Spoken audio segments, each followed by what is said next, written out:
morning. Morning, Brian. My name is Brian Lvovic, and I'm a trial lawyer in Palm Beach County. Are you rolling? I want to make sure we're rolling. All right. Yes, sir. I want to thank her for letting me have this opportunity to talk to you all. I feel very honored and privileged to be a part of this organization. I've been doing this for a few years. And my primary goal and function and being a part of this is to have the opportunity to talk to kids and explain to kids what they are doing risk-wise, legally, when they get behind the wheel of the car. Because I don't think that they fully appreciate all of the risk that they take on and what that entails. Because our kids, believe they're invincible, and they don't believe that it's going to ever happen to them. It's just going to happen to somebody else. So I work at the Lvovic Law Group, and my faithful assistant is not here to push the button. We're hearing a background noise, that's all, Brian. Yeah. She's coming, she's coming. Is it this button? Yeah. Look at that. So basically my practice is personal injury. We do car accidents, boat accidents, truck accidents. We do something called KETAM, which is whistleblower claims, but we do Social Security things, Danielle. And this is what I've been doing for over 20 years. I moved up to Jupiter, Florida after being a federal prosecutor in '92, started the practice in '93, and I've been in Jupiter and North Palm ever since. Our offices have expanded. I've got another office down south in Boca, one in Lake Worth, and one in St. Lucie now. So we've had a great run up here. We've grown with Palm Beach County. We love this community, and we love the kids in this community. Go ahead. So when your kids go, when any kids go to get a driver's license, a permit in the state of Florida, you need to bring a parent or guardian with them. And that person has to sign a piece of paper. And that piece of paper says, you as the parent are going to be responsible for everything that that child does behind the wheel of any car, anywhere, anytime.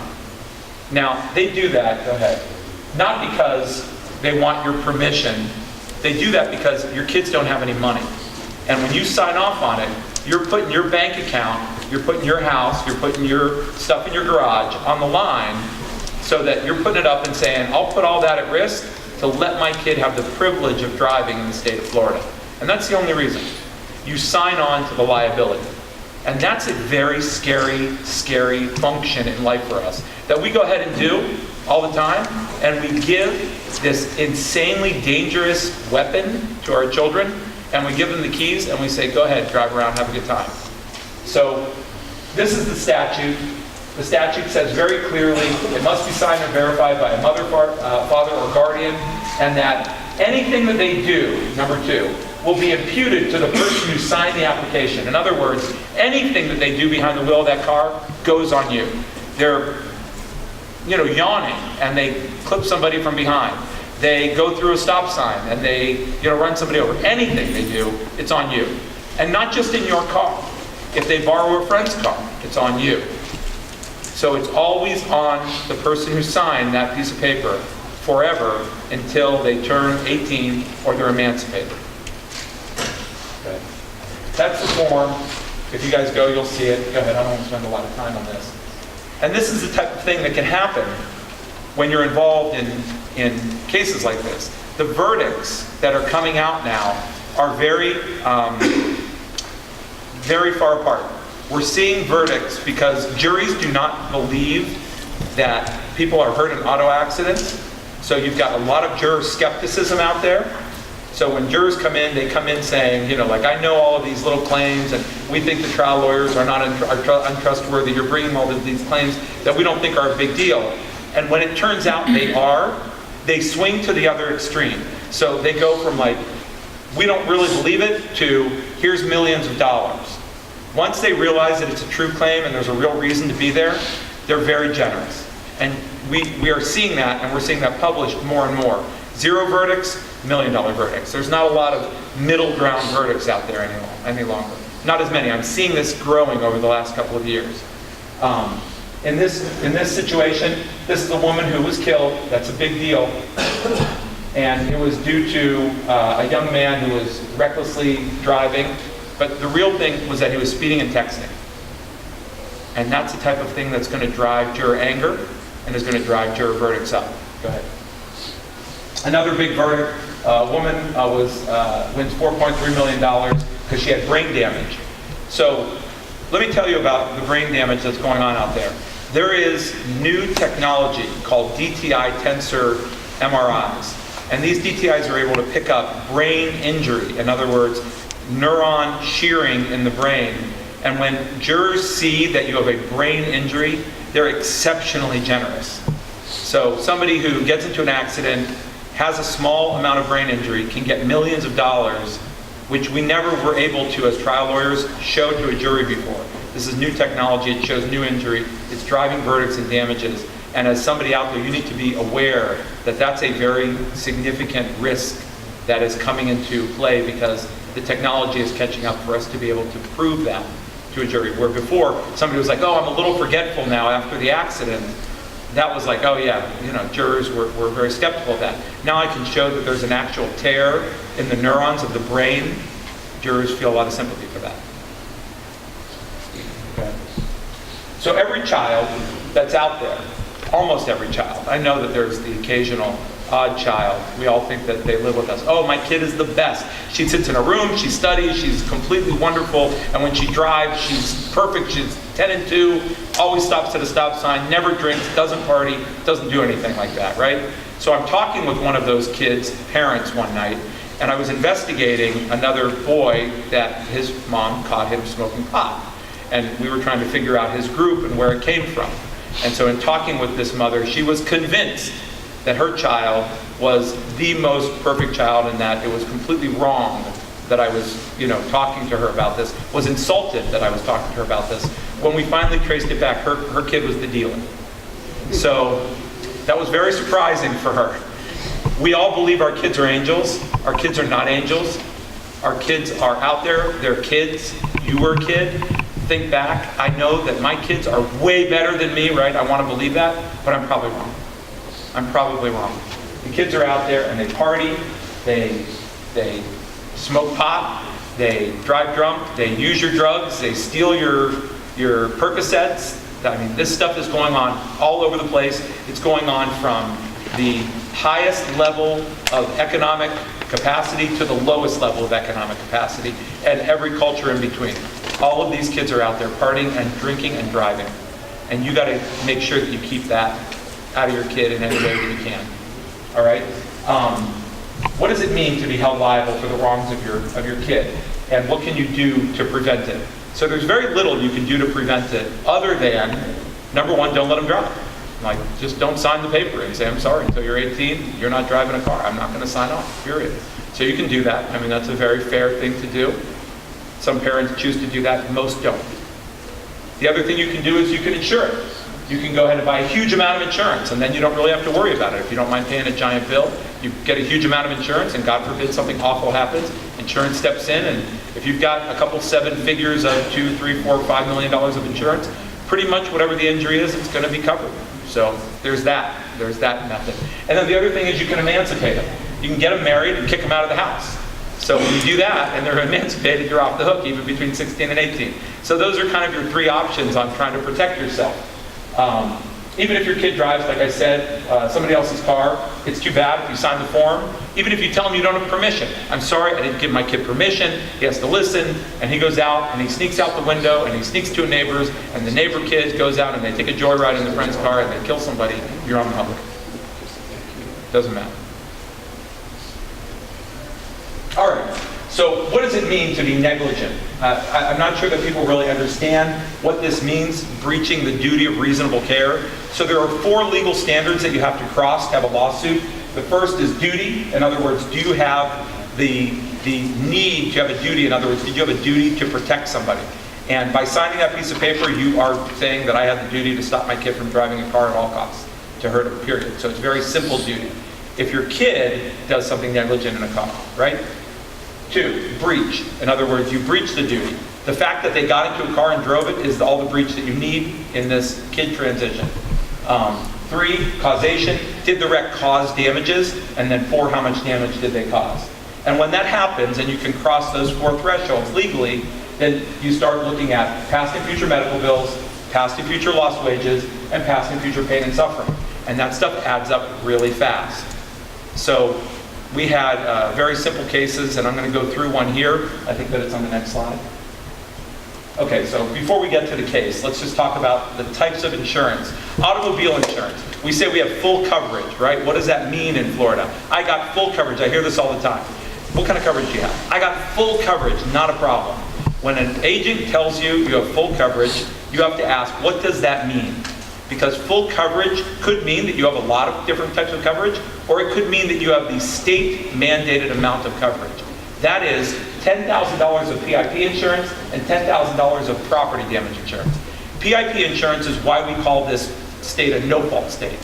So it's Florida financial responsibility laws that you must cover your first $10,000 of medical bills and lost wages. That's your PIP insurance. You must buy that. That's mandatory. The other thing is, if you hurt $10,000 worth of somebody else's property, their car or anything else, you got to have that. That's a really low threshold in today's financial environment. I mean, how many cars are out there that are actually worth more than $10,000?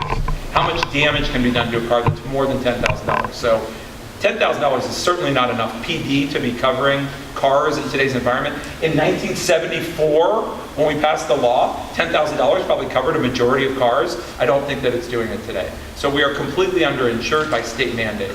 PIP, $10,000 of medical bills. How many times can you go to the hospital after an accident and not come away with a bill that's more than $10,000? We do collections for hospitals in my practice. It's a small subsection of what we do. I see bills from hospitals that come through. First guy, he's in there for 4 hours, $14,000 medical bill. I mean, that happens all the time. You get 2 MRI scans, you get a CT scan, you get some blood testing, you get 2 doctors to see you, and you're out, and it's $14,000. That's the cost. So your money's gone before you ever get treatment with an orthopedist, a therapist, a chiropractor, a massage therapist, and no lost wage claim, which also goes on that. So it's simply underinsured if you have that as your base. The next type of insurance is bodily injury insurance. There's no state minimum. You don't have to buy it. This is coverage that you buy that covers you if you hurt somebody else. So if your kid hurts somebody else, that's what's going to protect you, is the bodily injury policy on your insurance. The flip side of that is there's a lot of people in Florida that are driving underinsured without it, because you don't have to have it, or uninsured, where they just buy their PIP and PD and then a month and a half later they drop it and they're driving uninsured. It doesn't happen as much in Palm Beach County, but we get Dade and Broward cases that come up, and there's 1 out of 2 is uninsured. I mean, it's crazy how many people are out there driving without any insurance. So you need to really protect yourself. The way that you do that is the flip side of DI is UM. In other words, uninsured or UIM, uninsured, or uninsured, which is UM, or underinsured, UIM. So underinsured motorist or uninsured motorist is if you get hit by somebody that doesn't have bodily injury or not enough bodily injury, and then that kicks in to protect you. Because if you get hurt, who's going to protect you? So you're protecting yourself. That's what that does. And then MedPay is an extra amount of insurance to cover your medical bills, over and above your health insurance or over and above your PIP. It's very inexpensive to buy MedPay, especially in today's environment when you have good health care coverage coming in and you've got PIP on top of it. So it's easy to buy, it's inexpensive to buy. A lot of people have it because it's so cheap and the agents make a premium on it, so they can sell it because it's easy and it makes it easy. And then rental reimbursement, you get your car, and then comp and collision, that's what pays for the damages to the car. So comp and collision pays for your damages to your car. If that $10,000 on the guy that hit you doesn't cover your stuff, comp covers the car, collision covers the car, and comp covers your iPod and your jeans that got torn and everything else. So that's kind of auto insurance in a nutshell, and what you need to know about it to try to protect yourself. Go ahead. Question. Yes. Okay, so at 18, okay, you're saying that from 16 to 18, the parents are liable. Yes. Okay, so 18 on, then the parents aren't liable before, or if I'm paying for their insurance, I'm still liable. But if they go out and get their own insurance, And their own car. so you got to put the car in their name too. Right, car's got to be in their name, insurance has got to be in their name, and they probably should be talking about some type of rent agreement where they actually are like on the hook for rent for you, so that, yeah, they live with me, but they are supposed to be paying me rent. Right, so they're living technically with you when as they an get adult. 18 to protect yourself, Yes. you should really, You emancipate them, basically. You right, get the them car to be should be in adults their somehow. name, you shouldn't pay for their insurance. That's right. Now, have you ever tried to buy an 18-year-old car insurance Right. I know. without being on your policy? Right. Yeah, I mean, Right. You it's gotta weigh onerously expensive. You gotta weigh Exactly. And you can probably, just financially, because that's a really good point, right? Like, well, why don't you do that? Look at the numbers, but you'll probably be able to buy yourself insurance to cover and help yourself by keeping them with you than not. But that's a personal decision on how you do that. All right, so here's a really quick story, and it's kind of a true story. Names have been changed to protect the innocent.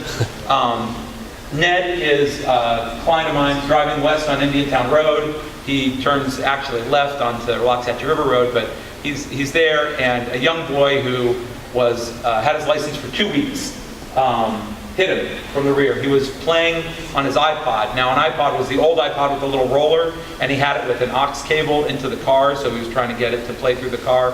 So he's looking at his iPod. He's not texting. He's looking at an iPod, and he was, like looking down, didn't realize it, testified under oath that he was looking down at his iPod for 5 to 10 seconds.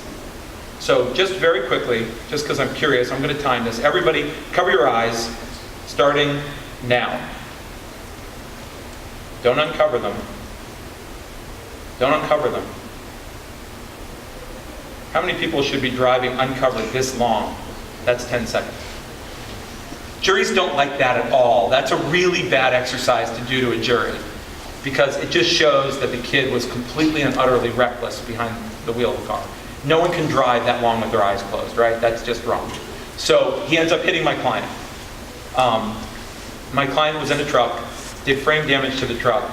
After the act, very polite people, the father came to the scene, they apologized to my client. My client didn't go to the hospital. He told them at the time that his neck and back hurt, but he had to get home. The truck was drivable, even though it ended up having frame damage. The Volvo that he was in was very stable. It had crushed in its bumper a little bit. It was drivable. Everybody left. No one thought it was going to be a big deal. 2 days later, my client's still hurting. He hasn't called me yet. He goes to his chiropractor. Chiropractor's like, wow, I'm seeing some nerve damage here, like some nerve injuries in you really need to go to an orthopedic surgeon. Goes to an orthopedic surgeon. He says, yeah, I think there's something. Sends him to a neurologist. Neurologist does nerve conduction testing. Yeah, you've got nerve damage. You got to go to a neurosurgeon. Goes to the neurosurgeon. Ends up getting 2 surgeries. One to his neck, one to his low back. Police came, ticketed, all that stuff. Kid got the ticket. It really was not bad. The frame damage took 8 hours to pull out. But go ahead, because I'm kind of ahead of the story here. Gets steroid shots.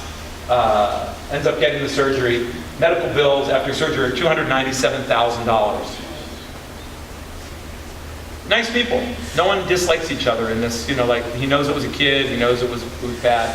He then comes to a lawyer and says, what do I do about this? The reason that he was worried is that he found out that, and he also missed 2 weeks out of work, or 8 weeks out of work from the surgery, so he had $16,000 in lost wages.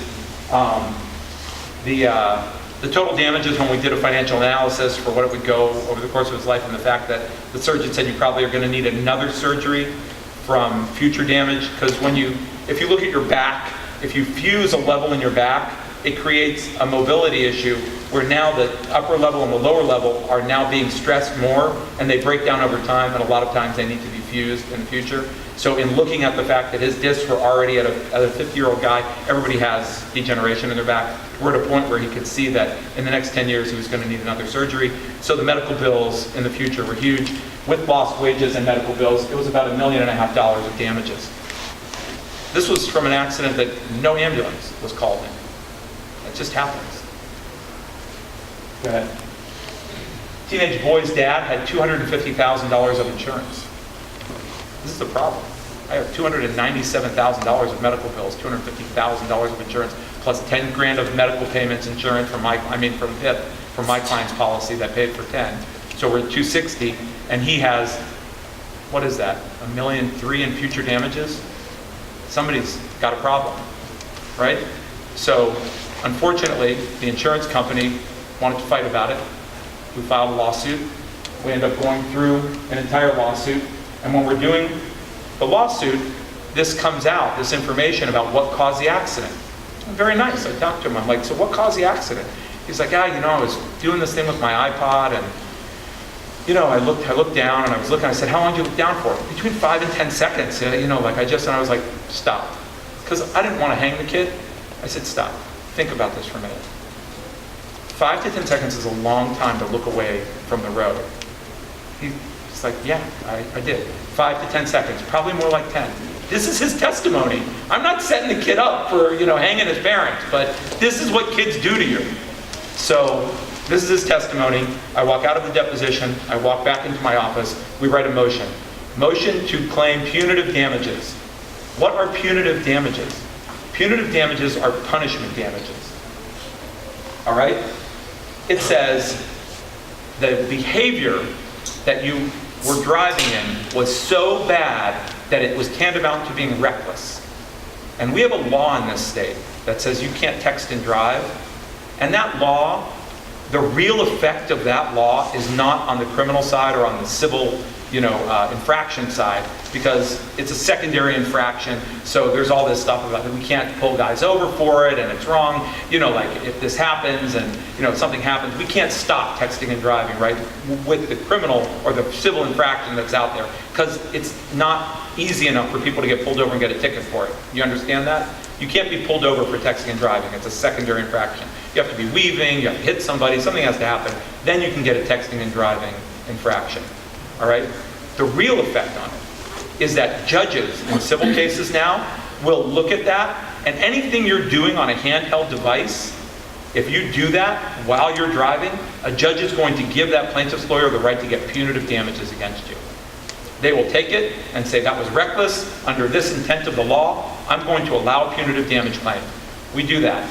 Punitive damage claims, 3 times compensatory claims. Multiply $1.55 million times 3, and what do you come up with? This is a $4.5 million claim now. This is really ugly for a parent. From a kid who's 2 weeks into driving his Volvo because he was looking down at his iPod. Bankruptcy can't get you out of punitive damages. You can get out of your compensatory damages. The 1.55, you get a big judgment against you, you go bankrupt, it goes away, you give up your assets, whatever's there, and it goes away forever. That's easy.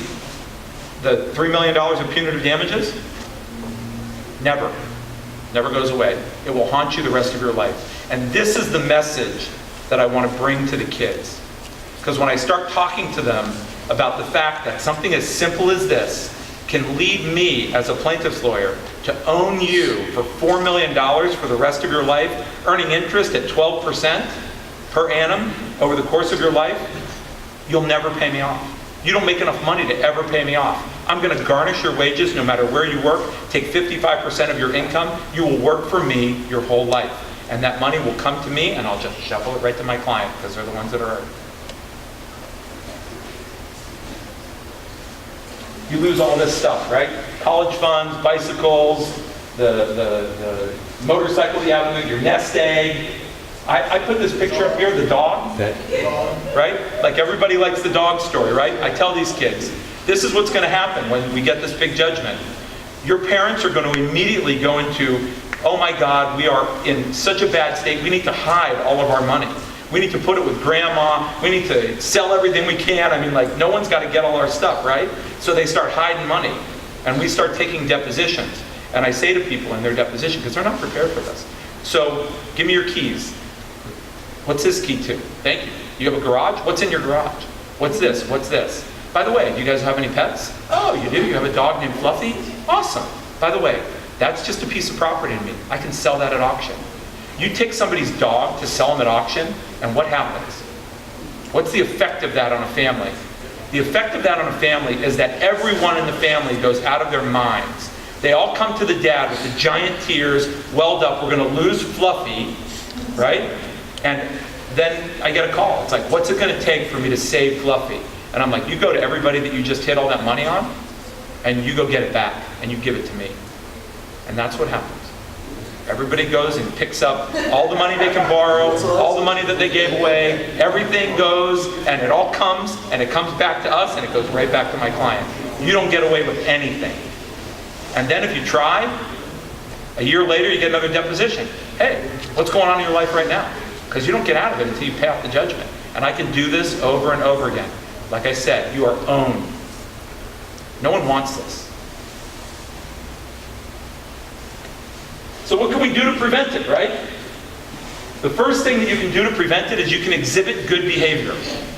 Because I'm betting that some of you have been texting and driving and talking on the phone and driving and eating McDonald's and driving with your kids in the car watching you.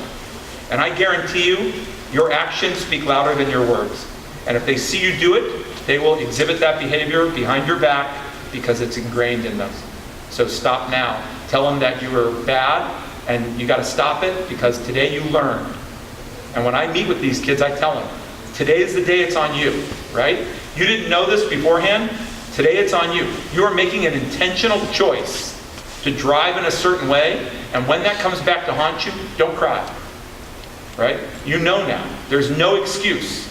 You must change your behavior or suffer the consequences. Because look to your right, I know you believe he's the guy that's going to get in the accident, not you. I know all kids have a Superman complex, and I tell them that. You all walk around. We all do. I mean, this is what we need to do to survive. If not, we would be scared to death that we're going to drop dead of cancer or heart attack or get in an accident. We'd sit in our house and shiver all day long, right? We all have this protective function. It's not me, it's the next guy. But that's not the truth. Because things happen in an instant. In an instant. And then I tell them, look, you can even be driving safely. You could be at a stoplight, you get text at the stoplight, the light turns green, you took it and you put the phone in your glove box, and then you take off and you start driving, and you get into an accident, right? Now, you definitely weren't texting and driving at the time you weren't. Who's going to believe you when I go and I check the text logs, and a second or two or four before that accident happened, there's a text? What's going to happen? I'm going to put 1 and 1 together, it's going to equal 2. Because on that accident report, it's going to give me a general time that accident happened, and I'm never going to believe you that you put that phone away. I'm going to believe that you were texting and driving, and I'm going to tell the jury that. Because I just don't believe any different. So don't think that because you're exhibiting good behavior at this moment, that a minute, 2, 3, 5 later down the road, that it won't come back and hurt you. Put the phone away when you get in the car, and don't take it out until you stop driving the car. Completely. You got to tell the kids this, right? Exhibit good behavior. 2, buy a lot of insurance, like I said, a lot of insurance. What you need to do is talk to your agent. What's the minimum amount of bodily injury insurance that I can buy to get a homeowner's umbrella coverage of $1 million? If you own a home, get giant umbrella coverage on your home, get the minimum amount on your car, and one will roll to the other. So you will insure yourself for millions for a reasonable cost. $1 million, usually about $600-700 a year. Well worth it if you've got teenage drivers. Well worth it. Yes, sir. Have you handled a situation with newer model cars where the phone actually comes on through the speakers? Is that handled any differently, or would you attack that same way? You know what? It's interesting. We have handled that, and judges, if it's a hands-free system, are not inclined to grant punitive damages on it. I can just tell you as a matter of like trying it, and judges telling me, you know, the testimony was that it was hands-free system. His hands didn't have to leave the wheel to answer the phone. That's not, considered reckless. It can be considered negligent because you were doing something different, but not reckless. So you lose the punitive damage, and that's really the scariest part of it, right? Because you can insure against almost all levels of compensatory damage pretty inexpensively, right? So if you get yourself $1 million or $2 million of umbrella insurance, you've got yourself covered on 99% of accidents that are out there. Yes, sir. Just to clarify, you said get the lowest bodily injury limits. On your car. And that means that usually an umbrella policy will require you to get either $500,000 of bodily injury insurance or $250,000 of bodily injury insurance. Do you understand what the numbers mean when you get $250,000, $500,000, like this $250,000, $500,000? There's 2 numbers on a bodily injury policy in most insurance policies for consumers in the state of Florida. There's 2 ways you can buy it. You can buy something called a combined single limit, or you can just buy a regular dual limit policy. The dual limit policy, the first number is a per person number. So $250,000 per person in the accident, right? So if you've got one person in the accident, the most they're ever going to get on that is $250,000 if you hurt them, right? And they sue you. That's your limit. If there's 2 people in the car, they can each get $250,000 because it's a $500,000 total. But if there's 3 people in the car or more, 4 people in the car, and they sue you, the most your insurance company is ever going to come out of pocket is $500,000. They can split that up 500 to 1 and the other 3 get nothing, or they can split it up that one guy gets 100, one guy gets 200, one guy gets 100, and one guy gets 50. It can split up any way. But 500 is the limit. That's that 250, 500, 50, 100, 10, 20. Those are policy limits that are out there. So in an umbrella policy, depending on what company you have, they will require you to have bodily injury limits, and those limits are either 250, 500, or 500, a million, depending on what homeowners company you have. Once you get that minimum limit, then you can buy yourself $1 million, $2 million, $3 million of umbrella policy. You can also buy yourself $1 million, $2 million, $3 million of uninsured motorist coverage if you pay for it in the same amount in your bodily injury policy. So keep in mind that BI and UM are the flip. So if you want that same protection for you, then you got to pay for that coverage. UM is expensive. So depending on how much you think it's worth to be protected, that's, How expensive are you talking? Since every company is different, but the 250, 500 level of insurance, I'm trying to think of what mine is, because I think that's what mine is the 250, 500. I've got 5 cars, so I got 5 drivers, and 3 of them are teenagers. So it's They're all Bentleys too, so I'm just kidding. no, no. They're all 2003 models. Yeah, right, Fords. yeah. So at this point, I'm driving a Ford Excursion with 235,000 miles. It's paid off, and it's protection for my kid. So yeah, I don't know. You'd have to go price it. I'm sorry that I can't even give an estimate. So to do this, you have to have the same insurance company for auto and home? No, you don't. They just require you to get that and prove it. Okay. If you do have the same insurance company, they give you a discount for bundling. So usually if you have the same homeowners as you do your auto, like if you do State Farm for everything or Allstate for everything, Allstate, we want Allstate, right? Allstate, did I mention Allstate? And we've got some Allstate agents here who are excellent agents, by the way. If you want to go talk to them about it, they probably can price it for you. But yeah, you get the bundle, and that usually makes it cheaper. Yes, sir. If you lease, it make you buy the higher coverage. If you do what? You lease. If you lease. Leasing requires a $100,000 bodily injury minimum retainer. So you need $100,000 of BI to lease a car. You don't need 250 or 500, and you may need to lift it to that to get umbrella coverage on your house. Yes, sir. Is the homeowners exemption that we have in Florida, is that offering any protection for these type of lawsuits? So the homeowner's exemption you're talking about is the legal exemption that you can't touch a homeowner's equity in their house. It does offer you protection because it's the one thing that I can't get and sell. And it's the one thing that if you push all your money into, that I can't make you take it out of to give me, right? However, if your kids come to you and say, he needs $50,000 to save Fluffy's life, it's a hard decision not to get that equity back out of your house.